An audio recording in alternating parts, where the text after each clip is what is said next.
Good day mga boss. Ayan, meron tayo ditong customer TMX 155 2010 model.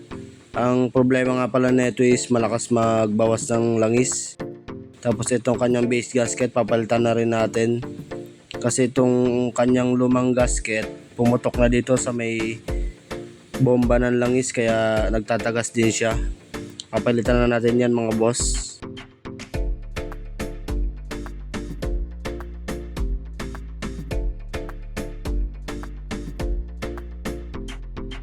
Ito nga pala yung kanyang cylinder head. Ayan, napakakapal ng carbon deposit.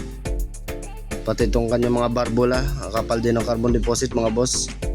Lilinisin din natin yan mamaya mga boss. Tapos papalitan na rin natin ng dalawang valve seal sa may intake tsaka exhaust mga boss. Tapos pagkalinis natin itong carbon deposit, hahasain na rin natin itong kanyang barbula. Ito nga pala yung barbula niya na intake tsaka exhaust. Kung mapapansin nyo dyan, no? Ang kapal ng carbon. Pati dun sa intake niya, kaya halatang palitin na talaga itong kanyang valve seal. Kasi bibihira lang nagkaka-carbon yung kanyang intake. Pagkatapos nga pala natin ito linisan, hahasain na rin natin itong kanyang barbula. Gagamit lang tayo ng grinding compound mga boss. Ayan, ito yung gagamitin natin na panghasa. Ayan, kung mapapansin nyo dyan mga boss, yung exhaust valve may mga itim-itim pa, nahasa na natin yun ng konti. Pero dapat wala siyang itim-itim na ganyan, no, yung maliliit. Kasi pagka inayaan lang natin yan, may singaw pa rin yung kanyang barbula. Ayan, dito sa part na to, nahasa na natin silang dalawa.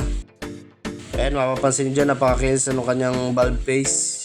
Lagi nyo nga palang tatandaan kapag nagpapalit tayo ng valve seal or nagtatap overhaul, lagi nating hahasain yung kanyang barbula para walang singaw. Kasi pag may singaw yung barbula natin, may tendency na mahirap paanda rin. O kaya naman pabago-bago yung kanyang minor, hindi natin mahuli, tumataas, bumababa, kahit anong adjust mo sa karburador. Kaya mas maganda pa rin yung sigurado, kaya hasain natin mga boss. Kaya dito sa part na to, nahasa na natin yung kanyang barbula. Tinetesting na lang natin kung may tagas pa ba. Kasi pag tumagas yan, ibig sabihin may singaw pa rin yung hinasa natin mga boss. At saka nga pala mga boss, wag tayong aasa sa tsamba-tsamba lang, yung pupukpukin lang yung barbula para lumapat. Hindi porket walang singaw yung barbula niya, hindi na natin siya hasain mga boss. So ayun mga boss, ilinisin na nga pala natin itong piston, tapos papalitan natin ang piston ring, tapos kakabit na ulit natin. So ayun mga boss, salamat sa panonood. Hanggang sa muli, ride safe and peace out.